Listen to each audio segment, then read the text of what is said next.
All right. Hello, everyone. Welcome to the Cannabis Marketing Live podcast, where we cover the most effective marketing trends and strategies to grow your cannabis brand, delivery service, and dispensary. I'm your host, Guillermo Bravo, and today we'll be discussing how to not let Budtenders tank your cannabis brand. We're joined by Luna Stower, who is the Chief Impact Officer of iSpire Dope Hardware. Welcome to the show, Luna. Thank you, Guillermo. Such a pleasure to be here with you. Likewise. And before we kick it off today, I'd like to give a shout out to our sponsor, Mediajel. Mediajel is the leading marketing platform helping cannabis brands reach consumers through their compliant ad network with real-time reporting, analytics dashboard, and conversion tracking.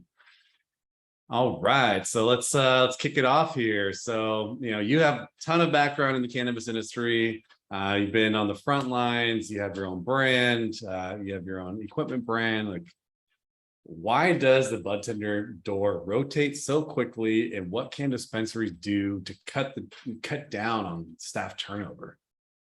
So I have a really unique perspective. I started out selling cartridges into dispensaries around 2014-15 with Jetty extracts.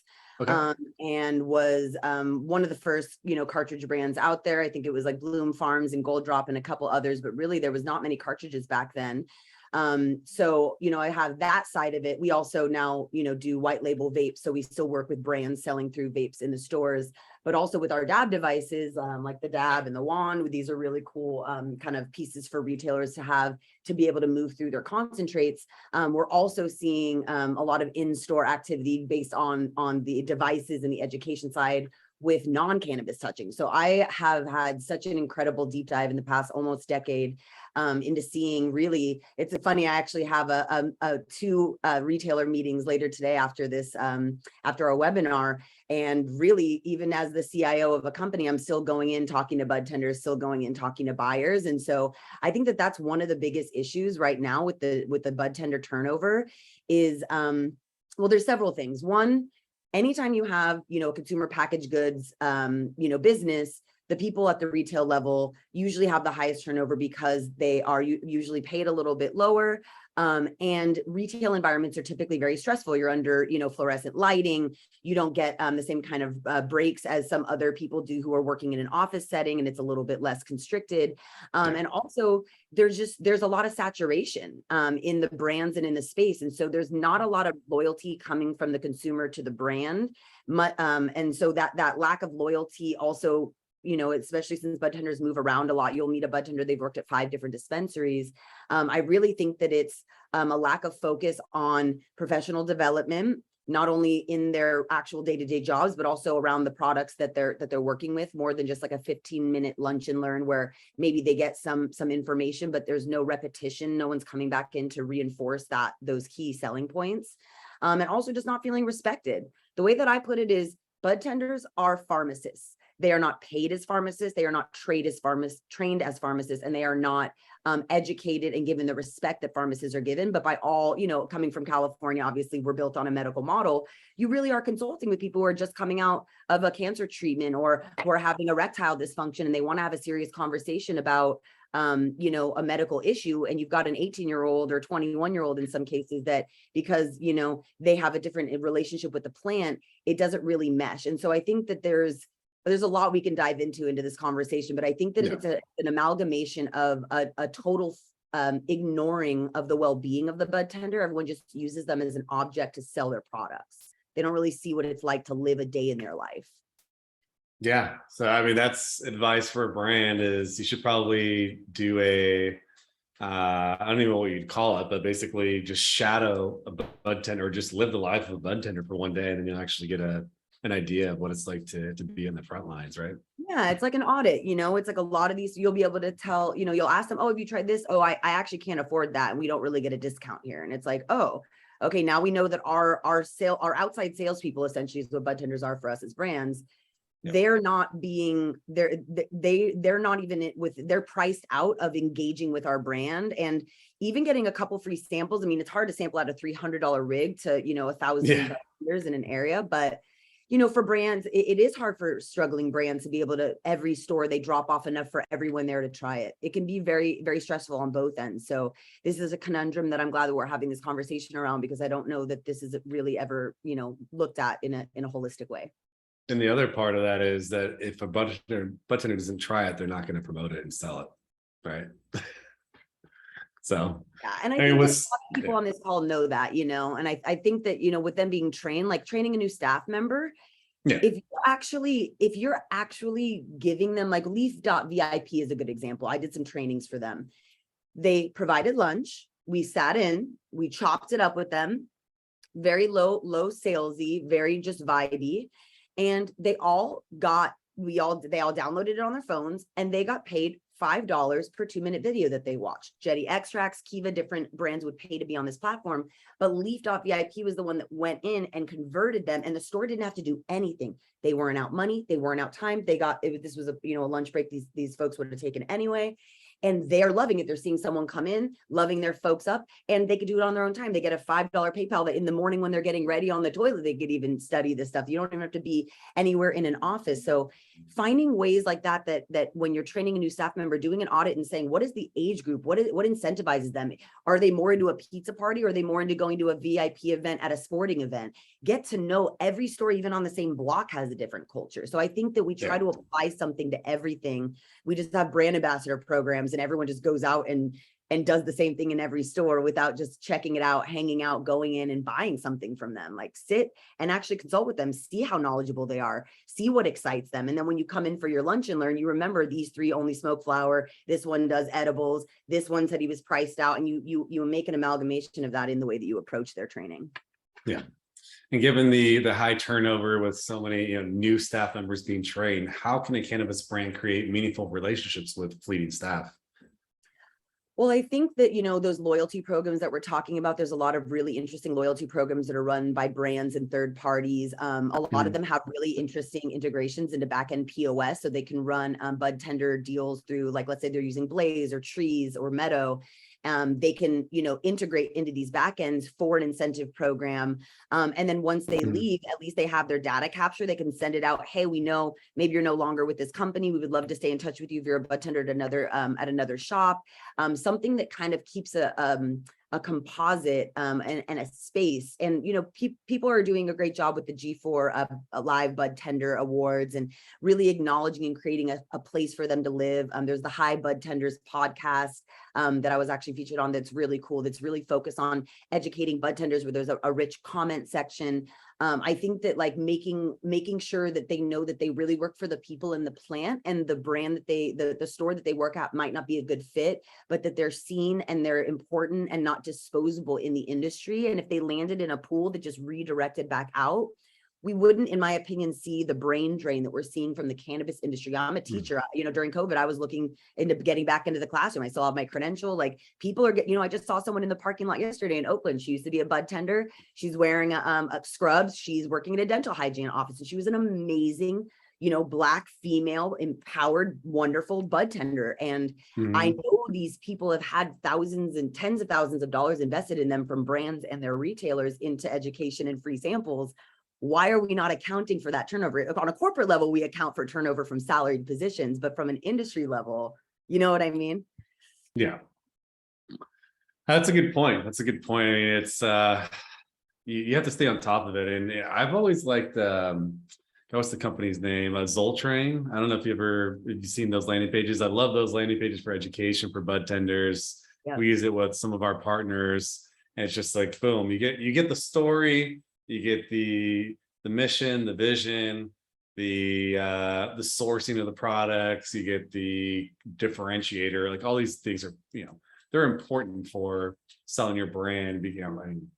Especially in this, there's, I don't know how many thousands of brands in the cannabis industry. But in California just has tons, and I don't know how many are going to be left after in the next few years. But the ones that do invest in training, in Budtenders, in their sales team, and then invest in marketing, those are the ones that are going to be, here in a few years. So, absolutely.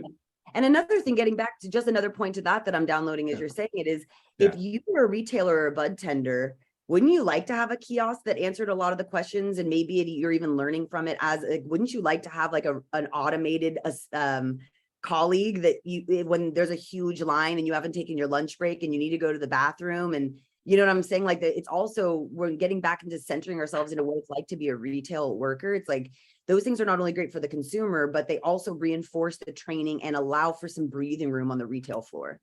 Yeah. Yeah. Where are brands missing the mark with Budtender training? We discussed a little bit. So creating a business plan that accounts for samples from your per day one pro forma, I think is huge. I think that having someone scheduled consistently where they're going in every month or quarterly, because a lot of us have small updates in dosage or packaging or little things, and it's good to just, you know, budtenders are not on newsletters. You have to remember, this is a different population, different education level, different income level, different, you know, even ethnic and cultural breakdown. It really looks different from the executive side of the cannabis industry for reasons we understand, hopefully. And so that's part of what it is kind of just understanding what their day-to-day life is like. And so providing food. I don't know if it's just because I'm a Jewish girl, but like, if there's no food around, there's no loyalty being bid. If you're throwing a party or an education event, or there's anything happening and I can't get a nosh, like that's not feeling loved. I don't feel loved in that way. And a lot of my Latino friends are like that. A lot of other people are like that, where it's like, if you're going to sit me in a room on my lunch break, bring me some bomb burritos or Thai food. Feed me. You know what I mean? Like, yeah. Why is that lost? Why is the Italian grandmother thing lost? Like, people want to feel seen as whole beings.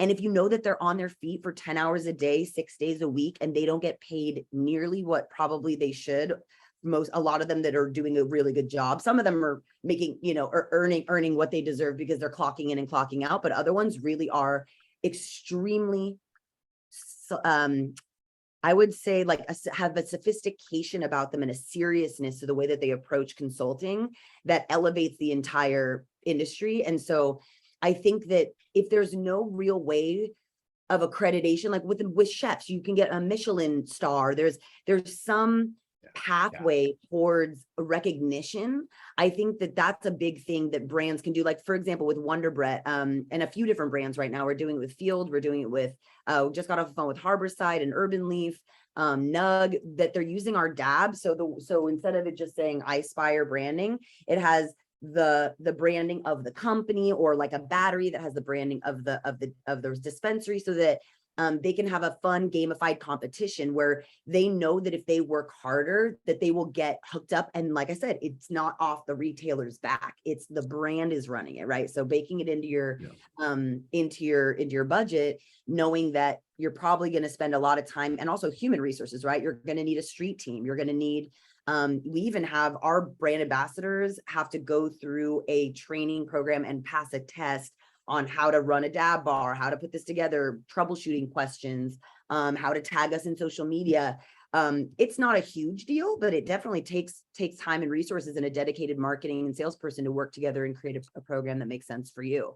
So I think that, I don't know if people are really there. We're so busy as brands in the cannabis space working in the business, and we don't work enough on the business. And I really recommend doing that.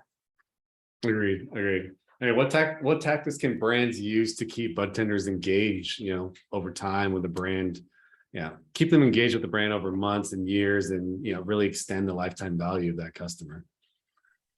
I really think so. I was working with Heaven, which didn't make it through COVID, but all we did was we used nano local influencers on social media to just drive people into retailers. And if the person went in and bought something, the Budtender got incentivized with $5 PayPal right then and there, like by the end of the day or within like a couple hours.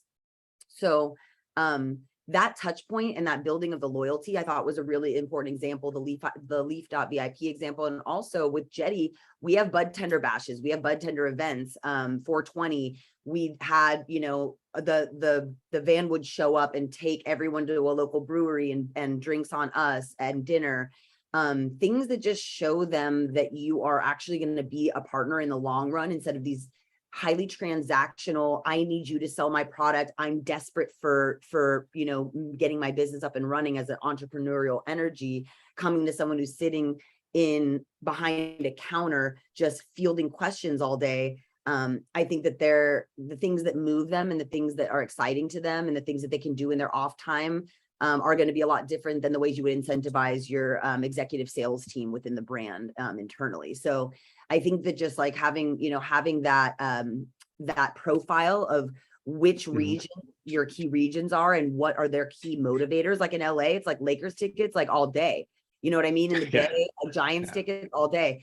Someone comes into town, we were in Vegas. We took some of our clients out to a big DJ club, and it took them a year for us then to go out with us, and we ended up closing that deal. Like little things where it's like, I always say love is lucrative, right? It's like if you actually show that you care beyond just transacting, you will see so much more responsiveness when you send samples out and you come back the next week. Hey, how were your samples? People actually responded. They're like, I didn't see where those went, or I don't know, or you know what I'm saying? Like there's a big difference between it's just like teaching public school. Some of the kids check out, some of the kids are really engaged. And as an educator, I had to figure out who were the ones that were going to excel, push them to their limits, support the other ones as much as possible, try to team them up with other good ones, making sure that that the leaders of those Budtenders continuously are kind of your trainer in-house for the, at the retailer for you. But it takes a lot of time and energy. Yeah. I mean, and then as far as frequency, like how often as a brand should you visit a dispensary to maintain relationships with budtenders? I mean, you said you drop in every week, but like realistically, what should you plan for? It'd probably be the 80-20 rule kind of a thing where you're giving 80% of your time to the 20% that are doing the most revenue, unless there's an easy way. So we have a video box that we send to our B2B white label clients, brands and oil fillers, that when they open up, it has a video. So it's like a 60-second video, can be recharged by USB. People, I mean, it's a novelty. People love it. They always lose it and call me like, oh my God, what is this thing on my desk? It's super fun. It's like a singing telegram, but it's referenceable, right? You can review it. You can, it knows when it's being opened and closed. So it's kind of a presence that lands in a way that feels intentional and in a way that, could be absorbed. POS, a really good smart POS. You don't necessarily need to go in there every month. You could go in there quarterly if you have a really good channel marketing person that did an audit on the space, figured out the type of POS that was needed, the kind of messaging for that client. A lot of paid ads and placement to drive in new leads, all of that kind of stuff works, with the TVs and the layout. Figure out which are your premier, your premier shops that the people are responsive, that they work on email, that they don't have dramas or problems with drop-offs or payments or metric, that their staff is, like you kind of have to put your energy into the ones you're like, y'all know what you're doing, you're professional, you're put together, and you're going to continue pushing my business forward. And the other ones that are just not showing love, and they don't feel like they're being well kept, and you don't feel like you see a lot of movement, or there's a lot of turnover and just the vibes are weird. Just a strong POS and quarterly is probably fine, but for your killer accounts, you should be in there as much as possible. I mean, as much as possible. It's never too much. I mean, someone should be walking through there every week. Ideally if you're in like a MedMen or a Harborside, Urban Leaf, Urbana, like if they see you, that's how I built my whole career. Is I did every first Friday at Harborside for 5 years. I did a buy one, get one on Jetty cartridges. I mean, I was giving people back before in Prop 215, they would come buy 15 cartridges and come to me at the table on the sales floor and grab another 15 and walk out. They were essentially getting wholesale, no tax. Like if you think about it, because they're just buying one at retail, getting one for free. So, we have a bunch of Budtenders and patients that have been getting hooked up and laced up with free product for a decade, and then everything shifted. So there's also a lot of, that disgruntled nature of, they used to get, 15 to 20% off. They used to be able to smoke blunts in the back room and take dabs in the back room. They used to have a chiller environment. Now they have more people coming in because of, it's recreational, asking more questions, more basic questions. Before, patients were pretty well educated, and none of the free samples from reps when they come in, and their wages haven't gone up at all, but the executive wages above them have, and they've watched that and they're pissed. You know what I'm saying? It's like they've frozen in time. They're the unpaid pharmacists. Yeah, that's a tough one. I guess it's hard to compare for me on the outside looking in. It's hard to compare a Budtender to a pharmacist because Budtenders didn't go through the education that pharmacists did, I right? know, but if you need a medical Yeah, recommendation to go to a dispensary, if you need a recommendation and they're the one dispensing, they're more of a medical dispenser, like a yeah, true dispenser. But you need a medical document though. You need a licensed doctor to actually say that you could go there. Because 90% of the clubs that are open in California were medical. So all they did was they yeah, just changed a couple things, but you're still, I mean, if you're telling someone who has breast cancer that they should be using a high THC product and you don't know that THC is estrogenic and that CBD is the way to go, and you're just telling everyone that high THC is the bomb because you saw Wiz Khalifa smoking it because you're a college kid, like you could put someone in danger. That's what I yeah, mean by pharmacist is like you are the gatekeeper for access to a plant that people may or may not have a cogent relationship with. And if you're yeah, not responsible for how you assist that, you could turn someone off to cannabis forever. You could really harm them. yeah. I mean, there's I see your nothing point. worse than Obviously, not. there's nothing worse than, well, you can't overdose on cannabis, but if you take too much edibles, you'll be stuck for a day, 2 days, and yeah, you're never going to want to do them again. Same thing with any other substances, right? So, yeah, just kind of being aware of that. Is there any difference in strategy between like a medical and a rec market? Well, yeah, I mean, we're looking at Germany right now and some other medical Okay. markets in the US that are really talk about pharmacists. And this is so funny Yeah, because in Germany, we can't do vapes because they can't accurately dose how much, because it's an open container, right? Like this is an open yeah, container. I'm self-dosing. So, which I think is silly because you still get a full bottle of like cough syrup or promethazine and you just assume that you're going to dose it out. Or I don't know, there's other controlled substances that we figured it out with, but THC is a problem, obviously.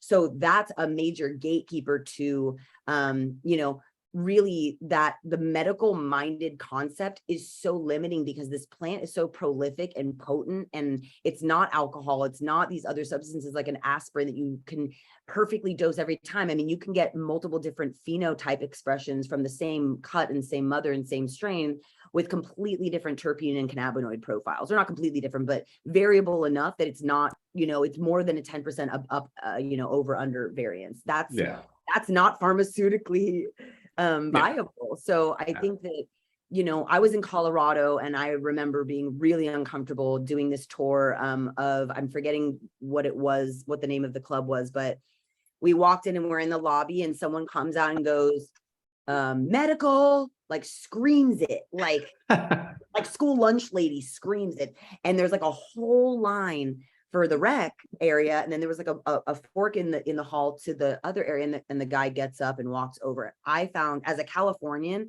who really has been around, I mean, I was in 6th grade when Prop 215 passed. I've been smoking, selling, being around, growing it since I was 11 years old in middle school. So like, I understand the medical model to my bones. I consider myself a patient. So seeing that in that way, that was so profound. It was That's like, disrespectful. but it goes back to the point of that's a retail person just trying to get through their day. You know what I mean? So it's like, you're trying to put a medical model, but this person's like a Walgreens worker that's just like, number 48, your thing's ready, and being like, oh, your erection pills are here, or like your lube, ma'am. Like no one or like, hey, I found your pregnancy test. Like these are ADA, these are confidential. You don't want to be identified in a group and everyone else is wrecked because they're going out partying and you're the one that's a sick person. So I don't know if that necessarily answers your question, but Yeah, I believe all use is medical use, but continuing to treat it so clinically and not, yeah, it goes back to that, are we pharmacists or not? Stop acting like it's a controlled substance if you're going to have random untrained people with no education, background check. Right yeah, now it's like you can get a Burger King and working at a club. There is no difference. Like clubs don't expect any more than a yeah. fast food restaurant as far as education goes. Yeah, and that example you mentioned is, it seems like, well, number one, not only Budtender training, but just in general training for your staff from the retail level. It sounds like an operational problem. And there's a lot of retailers that don't know what they're doing. They don't have retail background. You're supposed to greet customers. You're supposed to smile. There's all these different things. Customers always right, like that you would know if you worked in You would retail. think, right? I know. But We're so you know, spoiled. maybe it's yeah, on the on the retail side, it's just people, maybe they're not hiring retail people. That's just first mistake right there. Hire someone that has the experience in retail. Like fast food is fine, or In a doctor's work at a office. clothing store. Yeah, doctor's office. There you go. Yep. Yeah. And I've heard of, wild brand incentives like prizes, cash incentives, Amazon gift cards, et cetera, et cetera. Do these work? Absolutely. If you were Okay. making $8 an hour, $15 to $18 an hour, you don't think $25 means something? Yeah, that's I don't 4 know. hours of work. That's 3 hours of work right there. You would be even just within companies I've worked at, the executive staff that works in the office and his incentives, and the incentives that work for the warehouse staff are completely different, and it's not based on budget. It's based on Yeah. like when they vote on what they want to do, they're just cultural. It's completely cultural. Yeah, Even exactly. if I'm both neighborhoods, like I have one neighborhood that's like always playing like mariachi and putting off fireworks, and I have another neighborhood that's always just like everything smells like Chinese food, and they always have their like, and they're within 2 blocks of me on either side. It's just like, that these folks' values, and we're all living together. We all love each other and work together, but there's very distinct value systems. Not one's not better than the other. This is what makes our space so vibrant and beautiful. And that's why I live in the Bay Area and in California. I love the melting pot. It makes us so strong and so empowered as a community, because we're all coming together on cannabis. So that's the thing that we have to remember, is like most of them smoke weed. It doesn't even have to be money. It could just really be the product. But the problem is there's no way right now to give free product to budtenders unless you're going through a backdoor way, or you're doing it through metric. But then you'd have to do it as SB 34, and each of them would have to sign up as a medical patient, or there's some ways to do it. We can actually talk about that. I mean, I think a lot of budtenders and brands need to really be thinking about SB 34 if they can afford. Well, first of all, you shouldn't be in business. Let me just say this. You should not be. What is SB 34, by the way? I should probably define that. So California Senate Bill 34 put back into Prop 64 what 215 had in California when we went from medical to rec, that you could gift compassionate. So like as Jetty, I could walk in, drop off 100 cartridges and say that 50 are for compassion. And they would have their own program on site, CBC or whatever, where they would either use medical, like saying that you had cancer, or saying that you were low income, or saying that you're doing some kind of community service. Like we really didn't define it. We've defined it very, very broadly, what was compassion. And you just had to everyone was just like, okay, you're in our program. It's just like signing up for a mailing list, or whatever. And so they would come in, they would have their name on it. They would get their compassion every month.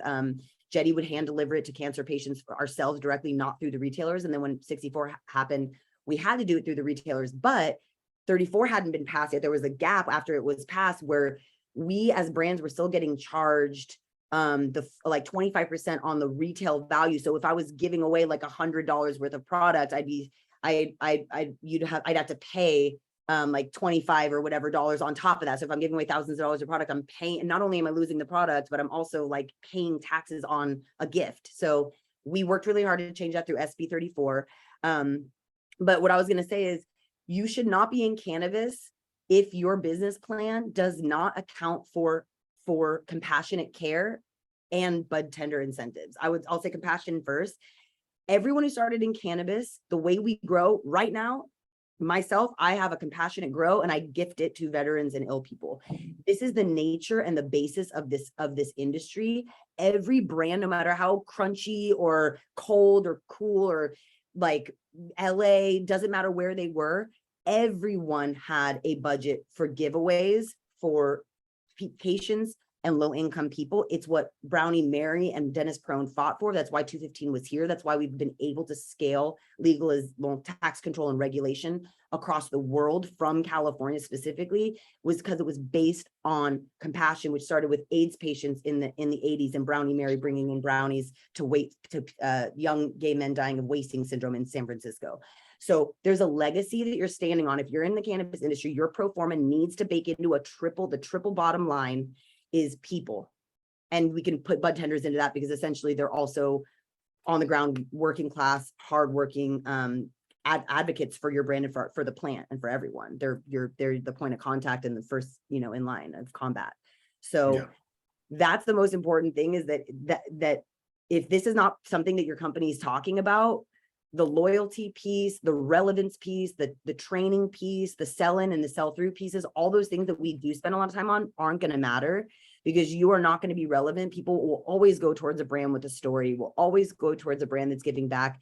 I was selling Jetty into places that couldn't afford us just because we had a give back program, and they knew that, yeah, my cartridge is $25, the other ones are 20, but you know that we're hooking up 400 active patients in California right now that are getting a gift bag. And when Budtenders could say that to a client saying, hey, I know that this is, you know, at retail, that would be $10 more, right? Because it's five wholesale. So yeah, the gold drop one is $20. This one's $30, or sorry, 40 and 50. It's $10 more, but here's a little poster that explains with a photo of like our first patient that we gave it to, hey, this is what you're giving to. Like, we do custom ratios for people that are actively in cancer treatment. Like, we had a whole program, a case management program just for that. And the Budtenders could talk about it. They felt good. The people felt good. And they were technically making more money too, in a way, because they were still, you know, they're still making a little bit more too. So it really is a win-win-win. Everyone feels like they're part of something instead of it being this very siloed transactional experience that I see in the retail space. Yeah, I mean, you're just sharing mad knowledge over here, so thank you for that. Switching gears to the consumer focus. If a cannabis brand's entering a new market, how can they build relationships with brand new, customers who may never heard of the brand? You know, it's interesting. I've been seeing a lot of people doing adjacent advertising to mainstream. So like Can is a good example. I'm forgetting the brand now that does those cool bongs and ashtrays that are glass with the silicone on them. Session, I think. Yeah. They use like broccoli and they use like Cheetos. And so they're able to and Can did this whole thing. Raw uses that on their TikTok. He just uses like random flour, right? It's so funny. It's so Herbs, funny. yeah. Exactly. So I think that viral content that can reach into that area is always that's just what I've been seeing recently.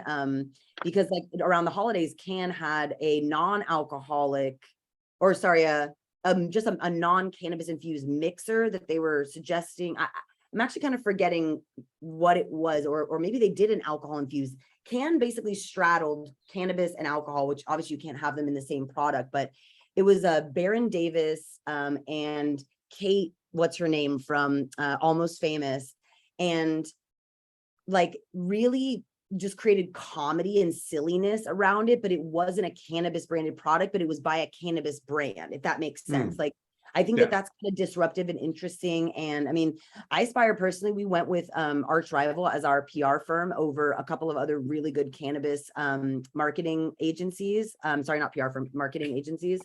For just brand assets and brand guidelines and just kind of basic stuff that we didn't want to bring in-house, specifically because they had launched Nike or Adidas, and they worked with Red Bull, and they do all this experiential marketing that's really aspirational and in a lifestyle space that, like, in a lot of ways I wanted to work with cannabis people, but it was really interesting working with their team to see the different perspectives, because they're also the Canna Curious and the Intender group that they're actually doing their competitive analyses of and their market research data analysis from. So it is really important to have both people on your team. We say roots and suits together make it happen.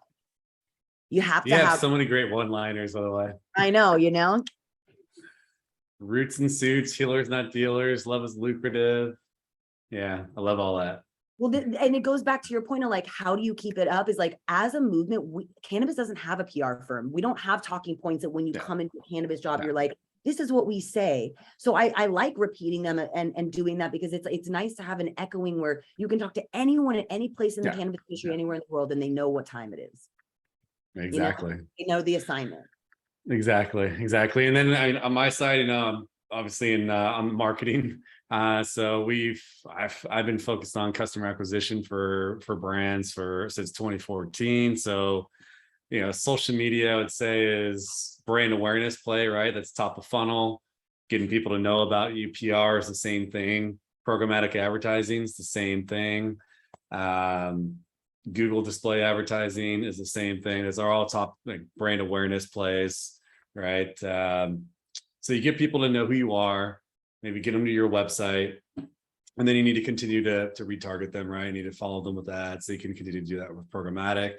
Yep. I would create probably some custom landing pages, similar to what you can do with Zoltrain, your mission, vision, product, everything, anything that really showcases your differentiator you should do. Invest in content, right? Blogs, invest in contributing articles to third-party websites. Educate Budtenders, obviously no brainer. Educate your consumers, give as much information about who you are, who, what, when, where, why. Like people buy for the, because of the why now. So just came up with that one on the fly. There you go. Yeah. We buy the with our biggest one eyes is and our probably gonna lives. be I like that. events. Yeah, events is going to be huge, right? So any way you can participate in events, experiential. I know it's challenging for cannabis, but there's ways you can do it. Like you don't need to have a partnership with Coachella to market to people at Coachella. All right, so you could be in Palm Springs in the area, and there's ways that you can activate at events, whatever it is, sponsoring a restaurant, doing whatever, flying over Coachella with one of those banners. I've seen it all. My ultimate Luna that I want to do at one of the events is I want to throw a cannabis event, and I want drones to fly over, dropping parachutes with weed on everyone. Yes. No one's ever done that. Don't steal it. No, I really awesome. want to do that one. And then have them do a drone show at the same time, right? It's like, boom. That's where I thought you were going with it. I'm with that too. We were at EDC. So it was right after Electric Daisy Carnival is one of the largest raves in the world in Vegas. And it started the day after MJ BizCon ended last year. I was there too.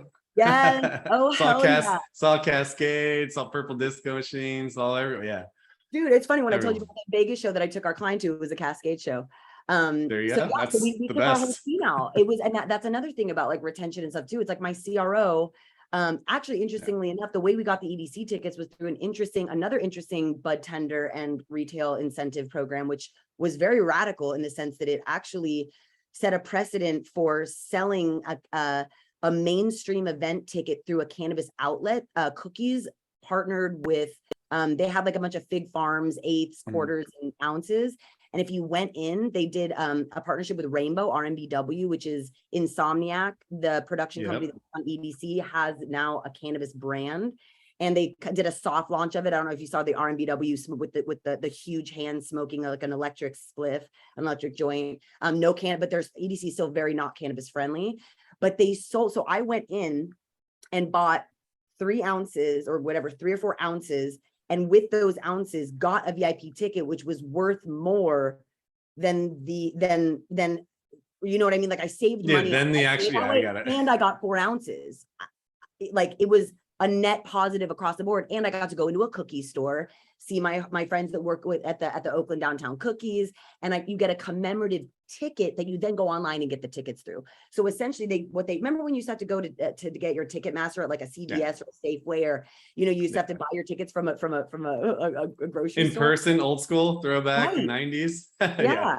So it's the same concept. Like it instead of a CVS, it's a cookies, and instead of Ticketmaster, it was Insomniac. So that's a really cool way. It got me in the store, and I'm like, I'm posting, and I'm like, I get to tag Fig Farms, I'm tagging Rainbow, I'm tagging Cookies Oakland, I'm tagging the Budtenders that I know there, the manager, my friend who's a part owner, and all of a sudden it's this huge. And the only reason I knew about it is because my friend Donnie, who was working for Rainbow, posted it on his story saying, hey, there's this thing for EDC, and I was like, we were going to go to EDC anyway. Let's do this. So we were completely unengaged with the cannabis industry, and it pulled me in through a social post that got me into a retail store, and then tagging and posting out, and tagging and tagging Insomniac and everyone. So there's 7 or 8 people, all with tens of thousands of followers, on this one post of me just like the night before leaving for Vegas with my ounces and my commemorative cards to buy these tickets.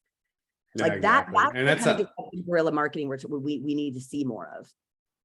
Yeah, and if you number one, make a great product, right? If you don't make a great product, then no matter what you do, you're not going to be able to put lipstick on a pig. Like it's just not going to go anywhere. So create a great product. There has to be a why behind it, right? So I know cannabis consumers in general, they do a lot of price shopping, so they're not, they're not as loyal to brands as other industries, but that's changing, right? Customers are getting more sophisticated. They want consistency with the product. They want consistency with the outcome of the product, right? I know that sativa indica, old school way of doing things is in labeling things. And that's evolving, right? People are going to buy products because they want to sleep, or they want visuals, or they want to go for a run. Like there's reasons that they use a specific product or strain or whatever it might be. Me personally, I don't ever smoke indicas. My favorites like Durban Poison or Classic Blue Dream. Like, I love that, and I never smoke indica. Like, especially when I go to events and I'm trying to network and everything, like I can't smoke someone's random joint, like, because I don't know what's in it. And then boom, then I'm dead and I can't talk, right? So you gotta know what you're using. But where I was going with that is, if you make a great product, consumers are going to be your biggest ambassadors, right? Guerrilla word of mouth marketing, that's by far trumps all other marketing, branding, anything they can do. PR, word of mouth is going to crush everything. Absolutely. So make sure that you make it easy for people to share a story, make it easy for people to tag you, to check in if they're at a location, to engage with you. Just make it easy for people, and even do a refer a friend, deal. Like, refer a friend, get 10% off your next order. Like, give them something, right? I know there's a lot of companies in the cannabis space, a lot of brands, and it's hard to differentiate yourself in the industry. And I know that it's given an even more challenging right now because the recession, the drop in disposable income, all the laundry lists of challenges that cannabis companies have to go through, all the hoops that you have to jump through, all the taxes you have to pay. Like, it's, as Forbes, had on the on the cover with Burner as like marijuana meltdown, right? It's like, all right, setting us up to fail. Like, that part. Yeah. It's been a rigged game from the beginning. They don't want us to win, and that they forgot when they buried us that we're seeds. So we about to grow out this. Yeah, it's all, they don't want to get into the pockets of pharmaceutical, alcohol, tobacco companies. That's pretty much it. It's as simple as that. With every company in every sector of this industry fighting to win consumers' attention, what are the best ways to stand apart from the competition and create these meaningful relationships? I think really going back to what we were just talking about, I think like making it's interesting how much iSpire has been able to do in a year of having these devices out. Like, we've been around for a couple of years. It'll be my 2-year anniversary in a week or so. But like, our team always walks around shows with these plugs. Mine's the little one, but they have big blinging ones.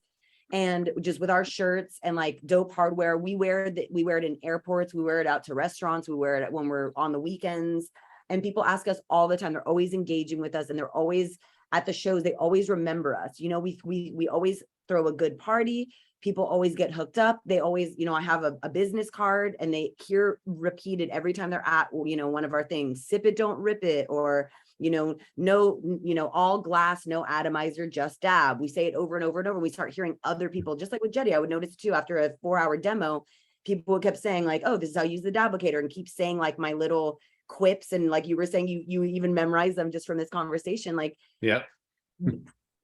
be something, show up, be something, and say something that people want to hear, and give them a reason to want to repeat it to the people that they most love and care about, not just who they're getting paid to do it with. That's not easy to do. This is kind of why I think the cannabis industry is an interesting space, is things get shaken out that don't really fit. And I think that companies would do good to kind of do a review of all of like their competitors in their space to see how they're contributing to social causes, how their turnover is. Like, check out their LinkedIn. Like, do they have a bunch of new openings? Are they, do they have a, check out their rating on Glassdoor. Like, are they a good company? Like, how are people that we are idolizing actually doing? And how are people that are struggling, that have good business models that need to be supported, doing things right? Like, I think we need some a little bit more awareness about where we stand and honesty.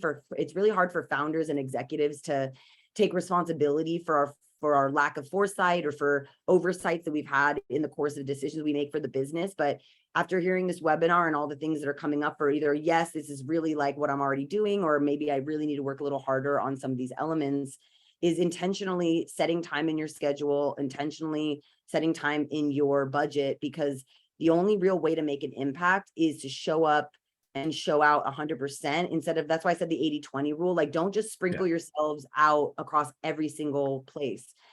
Find the people that care about you and invest in those relationships. Have them that have a, do a pop-up at an event. We always see these collaborations. We're a device manufacturer, when then we get a concentrate manufacturer, and then we get a retailer, and then maybe a media partner sometimes at one booth. And it's just like, oh, this is the, the Nug dab with Nugs oil in it. And we're giving out, coupons for Urbana, which is right down the street. We're at like some garden party, a couple of gardens, for example, where they're able to like really create an ecosystem in a 10x10 with 4 different reps from 4 different companies. I mean, if you're not doing that and you're not spending time building that, you're probably it's going to be very lonely. And being lonely in the cannabis space, which is a really dynamic ecosystem, is not the way to survive. Yeah, and cannabis is, I don't know, I find it hard to be lonely in cannabis. Like, this is a community, right? And a community-based brand builds loyalty not by driving sales and transactions, but it's by helping people meet their needs, right? So why are people drawn into cannabis brand communities in the first place?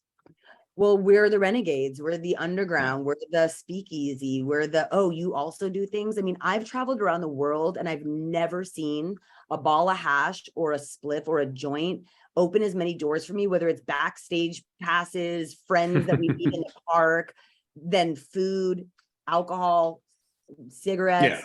And we already talked about, well, except mushrooms. I think weed and mushrooms, those two can probably. And what you're pointing out is consciousness raising. That and gives me chills.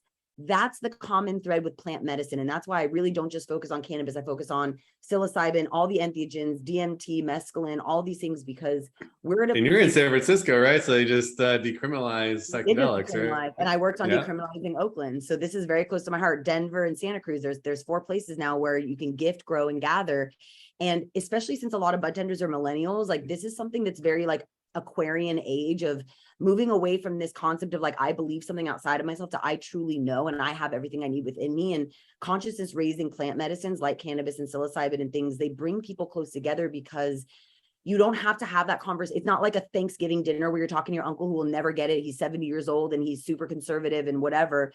These people already get you. You feel seen. People, especially during COVID and isolation during the pandemic, there has to be a process of being seen and seeing other people in community. That cannabis, there's nothing like cannabis is meant to be passed around. It is meant to be shared. It's not like a cup of tea where everyone gets their own cup of tea. It's like a joint is rolled with the intention of bringing people pleasure in their bodies, their minds, their creative spaces, and their energies. Like you said, maybe before a run, maybe to like start off a meeting at iSpire. Our executives smoke joints all day, every day. I just took a fat dab right before this interview. Like, can you do one right now for us? It's a part of our life, and it's like, it's just, I think that the most important thing for people to realize about cannabis consumers is that we actually are second-class citizens. I'm not going to compare it to being, Black in America or a Jew in an anti-Semitic space or any of that, because that's very real.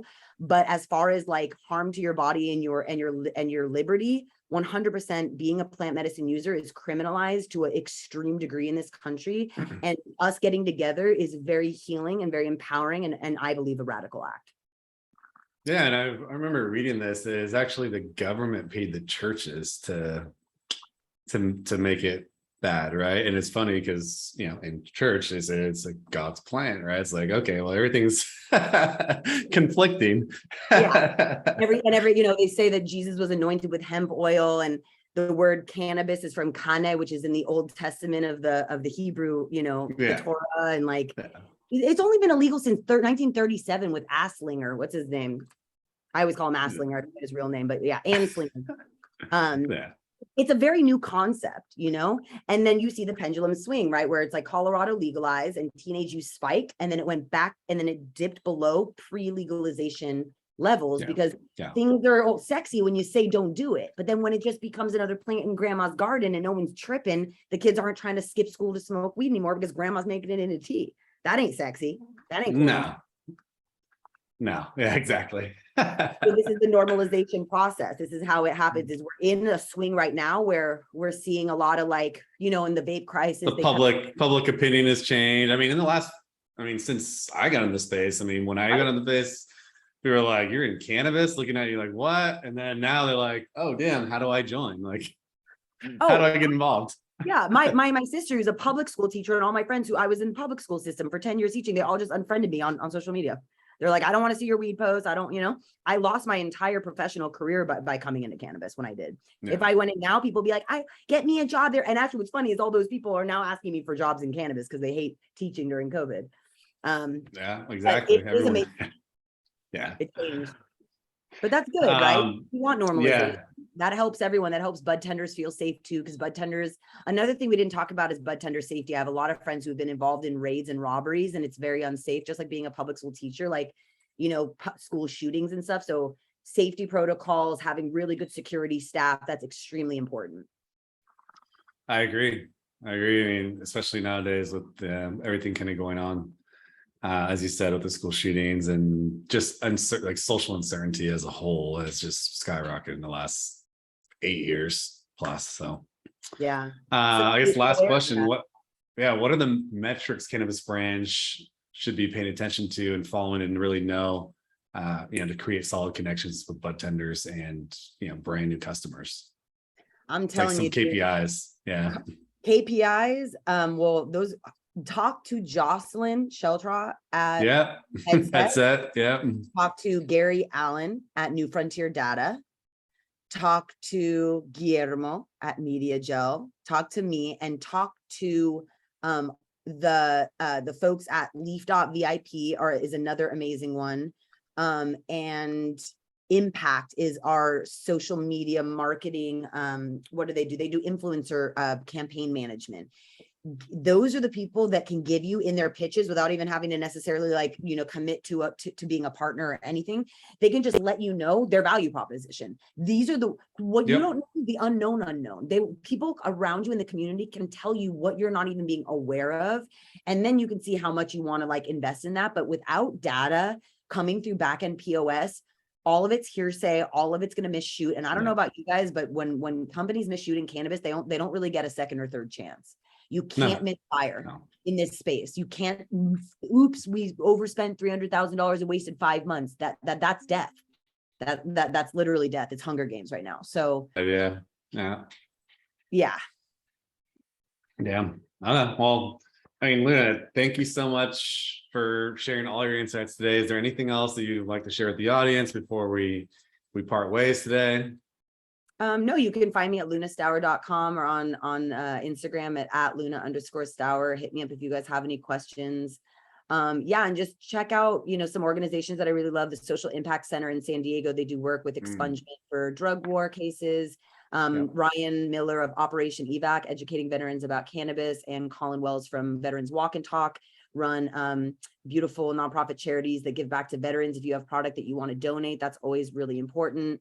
Also check out the cannabistrail.org if you want to learn more about their Budtender accreditation program.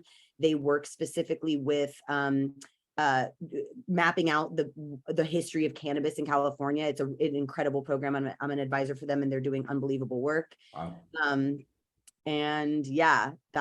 I had one other person I wanted to direct folks to that's doing good work, but it just slipped my mind. Maybe it was the dab. It's all good. That's all good. Well, I appreciate it. And, thank you everyone for joining us today. This is the Cannabis Marketing Live podcast sponsored by Mediajel. We cover everything related to marketing and tech, social, programmatic, nurturing your existing customers, events, how to engage with your customers. So really, subscribe and catch us on the next podcast on Thursday, October 6th at 11 a.m., 2 p.m. Eastern. We'll be discussing how to bring the CMO and CFOs together. So how strong C-suite relationships trigger high growth cannabis companies. And that's going to be with CMO Jim Anstey. So catch us next week, and we'll catch you on the flip side.